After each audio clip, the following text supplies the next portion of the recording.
Welcome to The Abundance Journey, the show that helps spiritual entrepreneurs create an abundance mindset that accelerates revenue. Secretly, everything you experience in your life is actually abundance. Once you understand how to activate abundance, you find yourself in flow with your business and clients, so it's easy to create the revenue you want. The Abundance Journey is the only show that activates abundance for you, so you enjoy rapid results in your business. Here's your host, the Abundance Ambassador, Elaine Starling. You know, a lot of people have had near-death experiences, including me.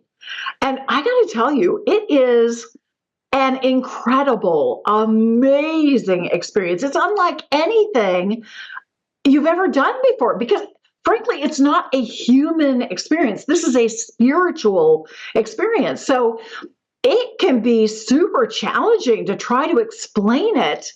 I mean, even to yourself, let alone to anybody else. Now, fortunately, there are people out there who are so passionate about near-death experiences that they write stories about them to help us understand the hidden messages that come through these near-death experiences. And that's why I am thrilled to pieces that we get to chat with Brownell Landrum today. Brownell is a very talented author, inventor, songwriter, and an explorer of metaphysical mysteries. In addition to being the host and the executive producer of Life is a Trip, Reincarnation Stories podcast, Brownell is the author of The End and the upcoming We Meet Again trilogy, as well as over a dozen books, screenplays, nonfiction, fiction, children's books, you name it. She's written it. Brownell's passion is teaching people how to turn their experiences into stories because she believes that when you lose yourself in fiction, you find yourself in truth. And just because I had this incredible near-death experience doesn't mean I can explain it clearly in a way that really connects with you. Brownell is absolutely a genius at helping you create stories that dig deep into the heart and soul of the human experience, exploring reincarnation, past lives, fate, destiny, free will, purpose, passion, and always the why behind it all. Brownell, it is such an honor and just a privilege to connect with you today. Thank you for joining me. Well, thank you for having me. I'm such a fan, and I'm just so amazed by you and so honored and so thrilled to get to know you. And I mean, your show is just helping so many people. So it's really, really beautiful and on so many levels. And I just appreciate that. So I'm glad to be here. Well, thank you. I so appreciate that. And I'm really eager to jump into the conversation. Okay, and I'm trying to hold myself back just a little bit because I know there's a couple of things that will just allow our experience to rock our world. So I don't want to deny us that. So there's two things we're going to do. We're going to start by breathing together 3 times. And as we breathe in through the nose, think the words I am. As we breathe out through the mouth, think the word consciousness. This syncs up our energy, yours and mine, as well as all of the listeners and viewers, and it syncs our energy to the God of your understanding, so that when we have our conversation, we end up fulfilling the intention that we're about to share. Now, I find it really important to hold the intention in total silence for 78 seconds, and here's why. Right now, the research shows that the average human being has a shorter attention span than a goldfish. A goldfish can hold its attention for 8 seconds and then it's game over and memories are gone and it's a whole new day. And unfortunately, when we go through life like that, the divine can't lock in on your vibration because you're changing your mind all the time. So your focus is all over the place. So one of the things that I've found really helps to hold it for 78 seconds, I'll pick 2 or 3 words out of the intention that just resonate with me. They feel so uplifting, expansive. It's the higher vibration that I really want to embody. So I'll pick those 2 or 3 words and I just say them over and over again to myself for all those 78 seconds. The second thing that really helps is to focus on what's happening in your body. You might feel goosebumps or you'll feel a rush of heat or, your foot was hurting hurting and now your knee is hurting and something's happening, right? It's just that the energy is moving. All that means is the energy is moving, and that's perfect because that means that the divine has locked in and is already working on fulfilling our intention. Cool. Yeah. Are we ready to play? We're ready. Awesome. Okay, we're going to breathe together 3 times. In is I am, and out is consciousness. Let's breathe together now. Breathe in and breathe out. Breathe in and breathe out. Breathe in and breathe out.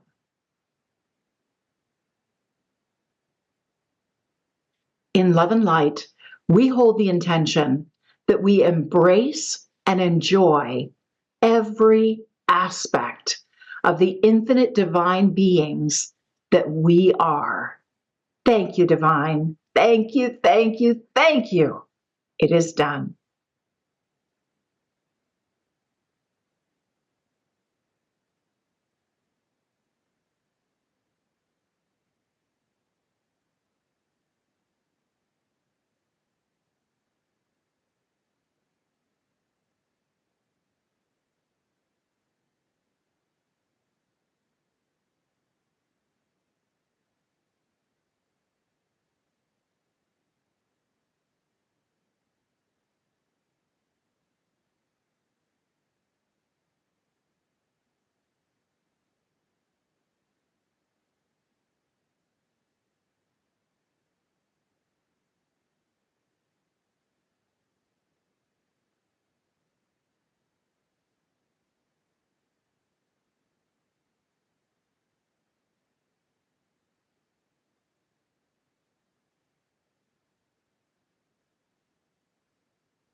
We give thanks, and so it is.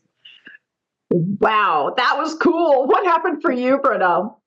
I felt this real need to ground myself. It's like, I had like plant my feet down and make sure I was grounded because I was like trying to float up too high, I think. Yeah, pretty cool. Yeah. It was amazing for me too, because I got this visual of all these angels and they had chairs and they were pulling their chairs up like they wanted to get closer and they're leaning in.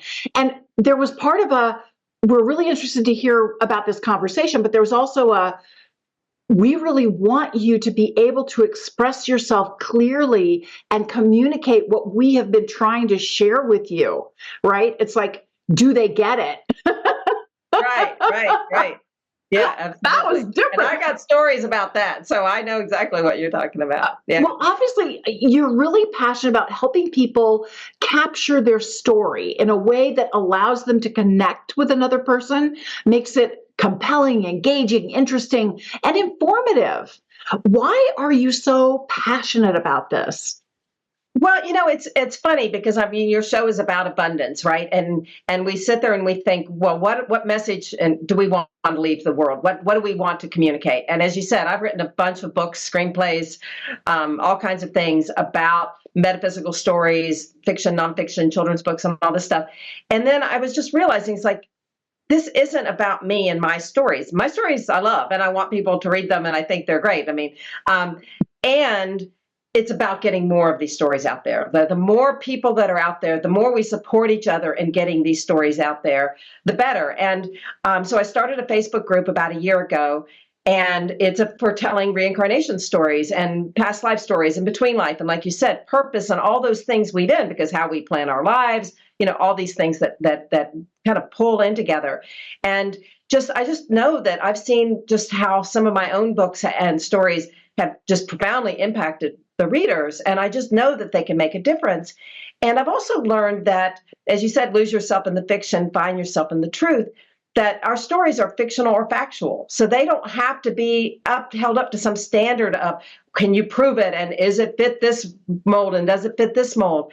And I found that the more, honestly, a lot of times the fiction opens hearts and minds more than the nonfiction, because people can suspend their disbelief, and you don't have to believe in time travel to enjoy Back to the Future, right? Right. You can just get into the story and really enjoy it.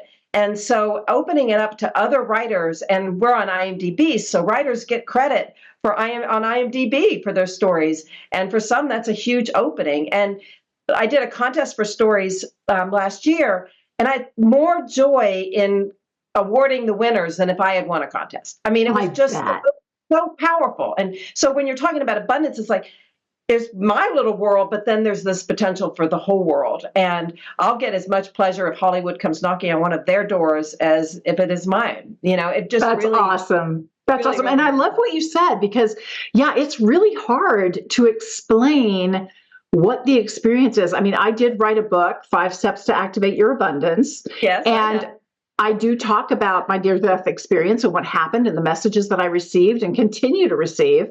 I'm constantly updating it by sharing things in my show here. But one of the messages that came through when I was asking about this whole thing and past lives and all that stuff, the divine said, look, everything is love. Everything is love. This pen, the book, your computer is love. Everything is love. The divine is love. So how do you expand the divine if everything is already love? You create human beings who don't think that everything is love, who experience contrast between what is wanted and what is not wanted. And then we have a choice. We can step back in fear and the familiar, or we can step forward with love and grace and hope in our hearts. And when we do that, every time we step forward in love, we expand the divine. Human beings are the leading edge of the divine. And that's why you have been physical many times in the past, and you will be physical many times in the future. It's just like a surfer who loves to surf. You don't catch one wave and, okay, I'm done. That was good. Have fun. Next. That's a great analogy. Do another wave. You do another. And some of them are big, honking, hairy waves, and some of them are easy breezy, and some of them peter out really fast. It doesn't matter. You're on the water. You're living the dream, right? Absolutely. So that's really what's going on here. And that's why I find it so fascinating that you're capturing these stories, because there's so many different ways you can look at this experience that we call life. Now, we were talking about abundance earlier, and obviously, I've never had 2 guests describe abundance in exactly the same way. Given the kind of work that you're doing, where you're helping people capture their stories, how would you define abundance? I think, well, for me, in terms of my personal mission, it is just the more people that are reached and the more profoundly people are reached. And if the more I can nurture writers to tell their stories, and, in our podcast, because it's basically stories, it's not an interview show or anything. It's just people writing stories, whether they're short film scripts or short stories, and then they're read by either the writer or actors. And it's kind of like a metaphysical modern love, if you know the Modern Love podcast, Yeah. And so there can be fictional or factual. So the ability to encourage these stories, and some of the people are professional writers who've never written about reincarnation, who all of a sudden, I've got ideas. Like, I've got a friend of mine who writes comedy, and he's going to write a ghost story that's hilarious, and so we want to keep it light. We want to keep, it's not like we're no horror stories on our podcast. I'm not, it's not the way I want to go. So some are writers, and then all of a sudden they're opening up a whole new world as far as kinds of stories. And then some of them are people who've had experiences, kind of like yourself, and they need to turn their story into a story. Right? So they need to learn kind of, how do you have a beginning, middle, and end? How do you have kind of the conflict that happens in a good story, the transformation on the characters and that kind of thing. And it's just been, and when you go and listen to the stories, you're just going to see what a variety. And, a few years ago, I pitched a TV series idea to Hollywood that was kind of about reincarnation stories. And I outlined hundreds of possible episodes. I mean, there are so many stories. And as somebody who writes the novels, like I do, like the We Meet Again trilogy that's coming out that you mentioned, it's about a famous couple who's reincarnated to fulfill a prophecy that'll change the world, right? So it's a famous historical couple, and then when you write it, and you write, like, you can write all these lifetimes, and you get to reintroduce them in different situations and different things, and then have the thread of this mystery pulling through. So, I mean, they're just fun, they're just fun stories. It's just a whole nother world, and there's just not enough of them out there. I mean, that's really the truth. One of the things that I hear, and you didn't say this overtly, but what I'm hearing you say is it's really about connection. It's not just connection with an audience through sharing your story effectively. We do want to make that connection. We want to be understood and really serve. At the same time, it's connecting with something deeper within, so that you understand yourself in a deeper, richer way. Because no matter what you write, whether it's fact or fiction, you're putting yourself in that story. Well, I'll give you a great example of that is that earlier this year, this whole calendar year from a year ago, my life has gone through a lot of stuff, and we can talk about it or not, but it led me to write this story. And I was like, okay, and it's separate from my novels, but it's kind of like, you want to learn a little bit about Brownell, write the story. And I think you're going to love it, because as I'm writing it, and I tell people, if you think you have a past life, just start writing, because whatever comes to you, whether it's true or not, nobody can necessarily prove that, but it's going to be something that's important to you and something for you to look at, and might also be important and interesting for someone else. And as I was writing this story, I was like, okay, I'm going to write this. And it's from the point of view of the upstairs, I call it. So you've got this team up there. When you're talking about this team that's supporting us in this show, I'm like, oh yeah, they're there. Trust me. And it's not just the small team I write about in the story, but there's a lot of them up there that are really behind this. But it was funny, because I was writing as fiction, is like, and I call it traffic angels. So it's like, if this person's here and this person's here, who does the logistics to get them together? And they're good characters, and they've got humor and all this. And as I'm writing, I'm like, oh, wait a minute. They're telling me what to write about them. Like, I am writing them. I'm not writing fiction anymore.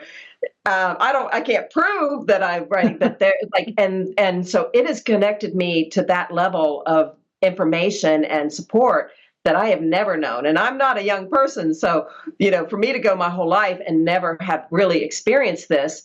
And sometimes they're like border collies, and you're like, you want to go this way, and they're going to knock you down another path if that's where they want you to go. And it was so incredible, just for me, like you said, for me writing it for myself. And then I've had people reading the 9,000 word story, so it's not a long story, say this is a college course. Like, they think this is one little story can be a college course.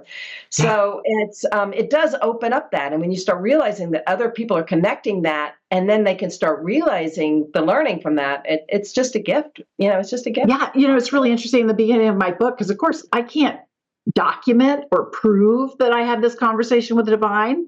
I can't prove that I get downloads all the time, and it happens, and I do. And one of the most important things that I realized over time was stop getting in the way, stop questioning it. Just let it come in and share whatever I'm shown. And so one of the things I've said in the beginning of my book is all you can do is listen with your heart. Really listen to whatever story with your heart. And if it feels expansive, it's in alignment with your truth. It might not be in alignment with somebody else's truth. But if you feel a sense of expansion and a sense of wonder and interest and engagement, then you're on the path to your truth. One of the best books I've ever read, it's really fabulous, is called Hiring the Heavens.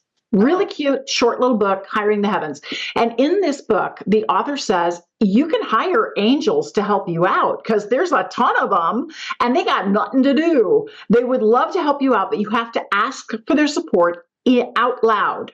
So you have to talk to them. So it's great. I like to hire angels to help me when I'm working on having a conversation like this, please guide me to the information that is most useful. Please remind me of stories and examples that will really help. And it's no wonder that messages come through and characters start to write themselves, because you're right. It's not you doing the writing. You're connected and you're in flow. And so it's able to flow through you and out onto the page. That's exactly right. In fact, there's a great quote from Bob Dylan, and he says, the song was already there before I came along. I just got the pen and paper, And I mean, it really is. And Liz Gilbert in her book, Big Magic, also talks about like that these energies, these ideas are like thought bubbles, and they will land on the right person that's going to get that message across. And so I totally agree with that. And when you see, I had one person literally say my first novels literally saved her life. I mean, it was, yeah. And when you sit there and see something like that, and they're just fun novels, but they opened up something, a knowledge and a comfort with her that changed everything. And so that's it. I'm going to ask you a really leading question here. Yeah. Because usually I ask what's a symptom and where are people stuck, but I know where people are stuck because it's where I was stuck for freaking years, even though I had this incredible experience, this conversation with the divine. People get stuck in fear.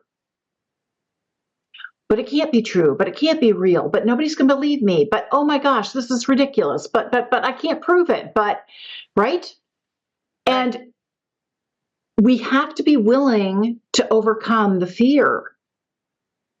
We have to realize that one of the things I've realized in this last year, because I've been through a huge adventure. I was essentially kicked out of an apartment a year ago, and then I went to Italy, and then I went to Tunisia, and I've been all over the place. No, I have no idea where I'm going to end up. I'm in this this seed floating around in the breeze, and I'm just like, I'm having to surrender and say, take me with it. And the thing that I've learned, to your point about fear, is that I've been sharing these stories, my story, like here's where I am, and I'm in Tunisia, and no one else speaks English, and that kind of thing. And the story I wrote called The End is, a love story. Like I say, is it the end if it's really a reincarnation story? Is it ever really the end? And people were just captivated by and I found the more open I was about sharing even the weirdest things that I didn't think anybody would care about, the more people connected. And so the fear of thinking I'm going to be judged, it's just something to let go of. And that's one of the reasons that the powerful thing about the Facebook group of the Life is a Trip group is we're not judging whether it's fictional or factual. I could have 25 people in the group that say they were Marilyn Monroe in a previous lifetime, and I don't care. Like, nobody's going to try to say, no, I was. No, you have it wrong. This is an open-minded. We're sharing all these different points of view about this whole phenomena. And they all have a good story, and whatever it is, it's important to them, and it might be important to somebody else to hear. And I guarantee even if you had 25 of them, they'd be different stories with different kind of messages. Absolutely. So that's why it's like, let's take the barriers away from judging and oh, it works this way, it doesn't work this way, or this religion or that religion. Like, no, let's just, and if it's fiction, so be it. That might be more fun. It doesn't matter. So I'm going to ask you a different question than what I usually ask, because at some point, you suddenly got the near-death experience reincarnation bug. What happened for you that made you realize, wow, this is like, it's real and it's real interesting? I think a lot of people, Shirley MacLaine and Out on a Limb, when that came out, that was the first opening. Like, okay, now I got to really look into this, because she brought in a lot of topics, and channeling and all of that stuff was so interesting. And then as far as writing, when I wrote my first novel, I just wrote the first one as kind of a love story. And then I thought, no, I'm going to write the sequel from a point of view of a past life. And that's what really turned me on, was like, I can write the current day. And then that particular couple had a previous lifetime in the Old West. And it was so much fun to write. And then they had a lifetime in the Ottoman Empire, and that was fun to write. And so just from a writing standpoint, and then to add the meaning and the thread through it, which is like, well, what happened in their previous lifetime that is affecting them today? Because that's what a lot of us are dealing with. Or what's the life purpose from the previous lifetime, and how does that tie to their life purpose now? So, and then the new novel, they're in current day. Then they also would go to 1930s Brazil. They go to the Renaissance in the 1500s, and they meet Shakespeare and Giordano Bruno and, and John Dee and some of these really interesting characters. And then they go back to the Middle Ages and the Black Plague. I mean, like all these different lifetimes, and writing them in a way that they all make sense. Like, they're different people in different situations. But they have some of the same characteristics and some of the same purposes. And of course, now I weave it into a secret society and a mystery and a prophecy and all the bigger stuff from it's like a Da Vinci Code, metaphysical Da Vinci Code with Outlander, but with reincarnation. It's fun writing all of that stuff. So it's I mean, it just and then when I realized that people that are in religions or in cultures where reincarnation is just not even on the, I mean, like that's just not discussed, all of a sudden are like devouring the books, and so they can read it and and then they're like, of course it's reincarnation, even though that would have never occurred to them and they would have never picked up a nonfiction book. Yeah. So I have another question for you, because I bet you have some personal experience with this. Do you have any past life information of your own? I have some past life information of my own. I also really enjoy, I don't know if you've read the Michael Newton books, but I really love his books about between lives and what we do when we're not here. And so that has been an especially interesting thing to look into. And I love asking people, when you're talking about purpose and abundance and everything else, it's like, well, if you know what you do on the other side, then that can really help you get a better perspective of why you're here now and what your purpose is on Earth. So I find that really interesting as well. And I did, the first past life I got into was tied to a relationship that I was in. And it was, I kept having what I call a dreamery, which is a dream that's a memory, and it just kept coming back. And then it explained this relationship that I was in that was like, we just kept circling back to each other. And then I learned about soul contracts, and, it just took me all down that road, as you can imagine. So it's really fun. That is fun. It is fun because there's so much going on here that we don't necessarily understand. And yes, we do come back in groups. I know I've been with my husband many, many times in the past, and I will continue to be with him many times in the future. My mother was a sister of mine in a previous lifetime. I've been different ethnicities. Yeah, that is one of the most profound things. In fact, I wrote an episode of the TV series that I pitched to Hollywood, and there's a song in it, and there's a lyric in the song is this: the soul has no gender, no creed, and no race. Love can be found in any face. Yeah. Right? And so when you realize that you've been other races, then how can you be racist now? I mean, like, how can somebody be racist if you've been other races?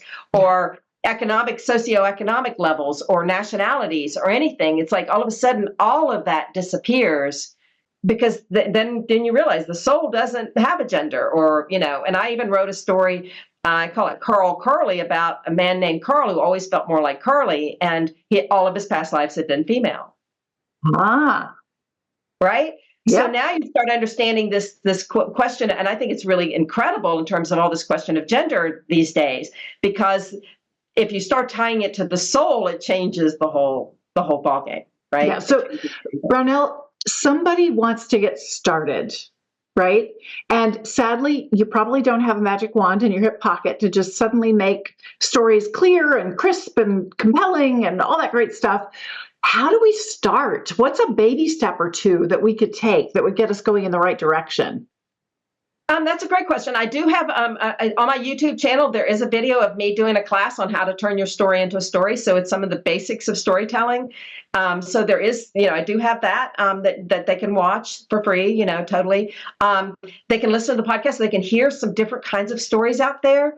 And so they can hear the way a story is set up, because there's so many varieties already up there in terms of our stories. I have two of them that I wrote. One was kind of like a little bit funny about a couple and then they have this past life, and it's like the guy's feeling kind of like not as manly as he might want to feel, but then he had this like swashbuckling past life, and he's, that starts kind of making him revive. And then I have one that's like really deep and profound about a young teen girl who is like very seriously suicidal and adopted, and then she has an experience to understand all of how it all ties together and how everything was planned and how she's exactly where she's supposed to be and with who she's supposed to be with. And so, there's just so many ways to tell these stories. So go listen and see what's out there. And then if somebody thinks, oh, well, I might have been an Egyptian pharaoh, then start writing and just writing. And, like Julia Cameron would say, just let the words flow and see where it takes you. And then, and then show it to friends. And then if you think it's good for the show, then share it with us, and we'll. I'm going to add another wrinkle to that. So I want you to start writing, and I want you to hire angels to help you with writing. Oh, there you go. Hire angels to send you reminders of stories and examples. Hire angels to help the characters speak through you, and be playful with it. One of the things that I get, I experience the divine as effervescent joy, just over the top, happy, ridiculous, outrageous, excited, delighted, and silly. They're big on silly. And when I'm too straight-laced and trying to like suss things out, they're like, honey, lighten up, have fun. That's the whole point. Really get into it. So I want you to be playful as you're writing, as you're expressing yourself. Don't start editing right away. Don't try to get it to make sense, so to speak. It doesn't have to. It can just be this joyous celebration of your experience, of your story, of your characters. And it's going to be perfect. And any and all stories really are fine for unless they're horror and they go into that world, are great for the Facebook group. So they can come and steer those stories. And then if it really gets some energy there, then we can, see if we can craft it and turn it into something for the podcast. And then who knows, maybe it's going to turn into a novel that they write and become a bestseller, or a TV series that they write. And that would give me such joy to see that kind of success. And Brownell, that is an incredibly generous offer. I mean, to provide a publishing platform for people just from the get-go, that's extremely generous. You offered another free gift to everybody. Could you tell us a little bit about that? Yeah, well, first, the story I mentioned in the end, which is just so special to me, as I said, is semi-autobiographical, and you'll kind of pick that up.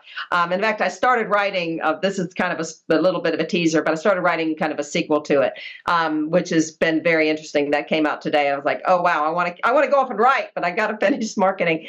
So it's called The End, and it's free. So I'm sure you'll put a link so that people can read it. And I've got a Facebook group for discussion of that. So for people, and we also have a Facebook Live tomorrow night. On Wednesday night, where people can listen. So I'll have that video that people can watch and hear the discussion on it.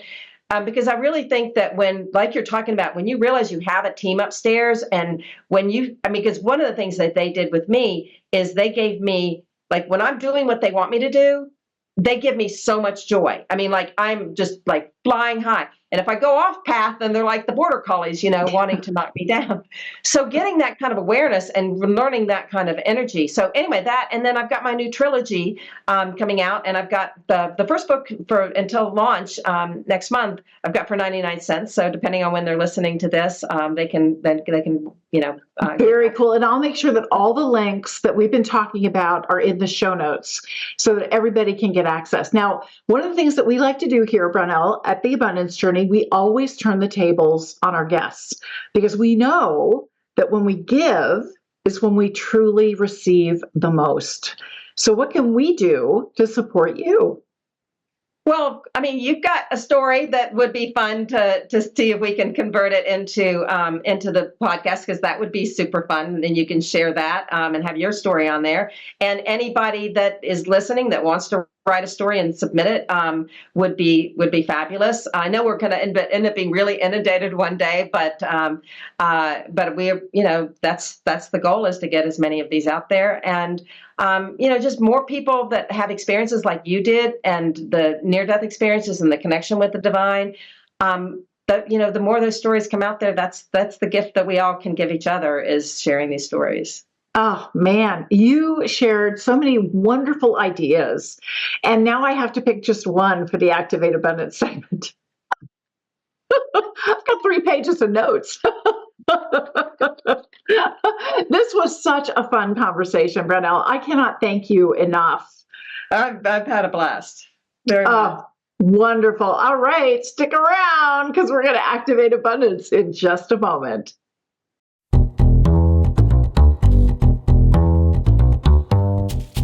Hi, it's Elaine Starling, the Abundance Ambassador, and I know since you're listening to this show or watching this show, The Abundance Journey, you really want to experience more abundance in your life. Well, that's why I wrote the book, 5 Steps to Activate Your Abundance. It's available for sale right now from Amazon, from barnesandnoble.com, and many international sellers. And I want you to pick up a copy because I'm really opening the kimono here and sharing all of the information you need to experience abundance in every single aspect of your life. The book's divided into 3 parts. Part 1 is called Meeting the Divine. This is where I share my near-death experience and the conversation I got to have with our higher power during my stroke. In Part 2, Messages from the Divine, I share the best practices that I was given, the secret sauce in how life actually works. And so you understand really why you're here and how you can make the most of your life so you love every single moment. And then in the Part 3 is Partnering with the Divine. That's where I go into each of the 5 steps to activate your abundance and explain exactly why it works so well. So take a moment to pick up a copy. It's available as an ebook, a paperback book, an audiobook, and a video course. So however you like to absorb information, abundance is waiting for you.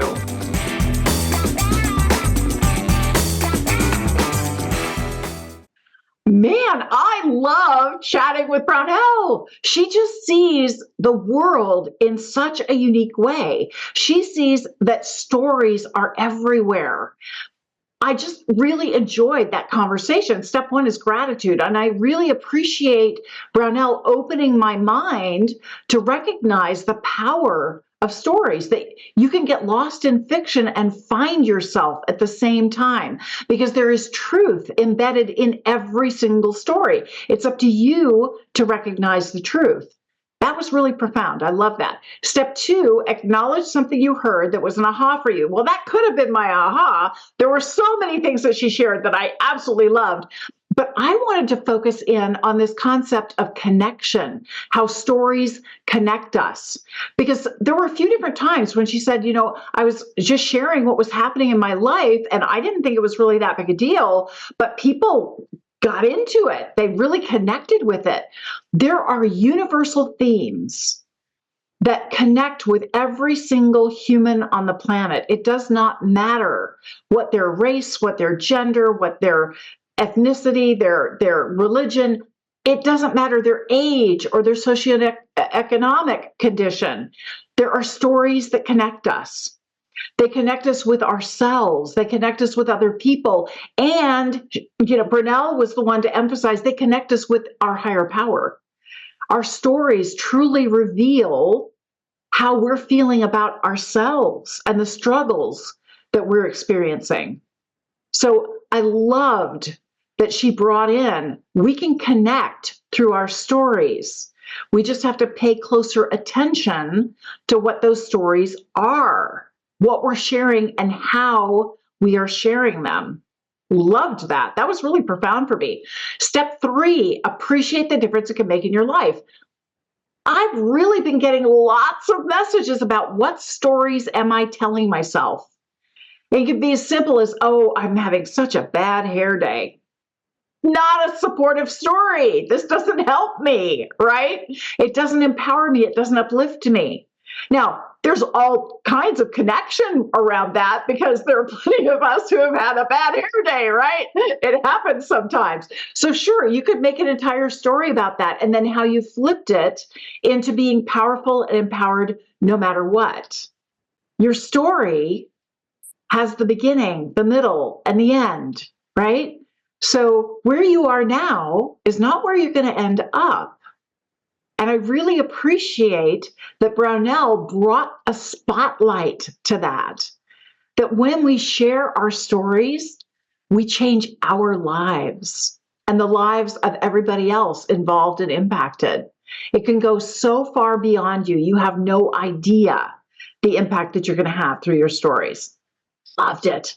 Step 4, activate it. We're going to turn this concept into abundance by activating it, making it tangible and real. There are 3 different ways we can do this. Grab a calendar, schedule time. Great to schedule time to start writing.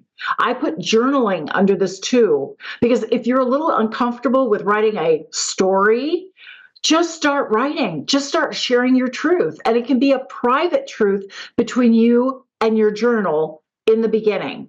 And then you can identify the segments that you want to bring into a story that you share more publicly. Start by writing. Big believer in that. The second way that you can activate abundance is by creating a physical trigger, like crossing your fingers or tugging on your earlobe. Every single moment of your life is an opportunity for a story. It's a beginning, it's a middle, or it's an end. What if you start thinking about your life as a perpetual story and wondering, where does this fit? Right? I'm going to touch the end of my nose. This is a story. Where does this fit? And that can come true for me at any point in my day. All I have to do is get awareness of it. And touching the end of my nose is a great way to snap me back into awareness. The third way that you can activate abundance is to declare what you want to do, such as write a story and get it on Brownell's podcast. How cool is that? That she's providing us with a platform for publishing? Awesome. So maybe that's the goal. And then you work with an accountability buddy or a mentor or a coach that can help you start getting your thoughts outlined as a true story. And it can be rough in the beginning. Remember, she said that you can share your rough draft on the Facebook group, and it'll be in the show notes. So don't wait.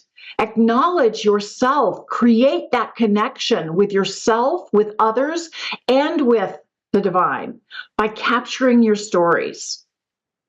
Step 5, celebrate your progress. Isn't this cool?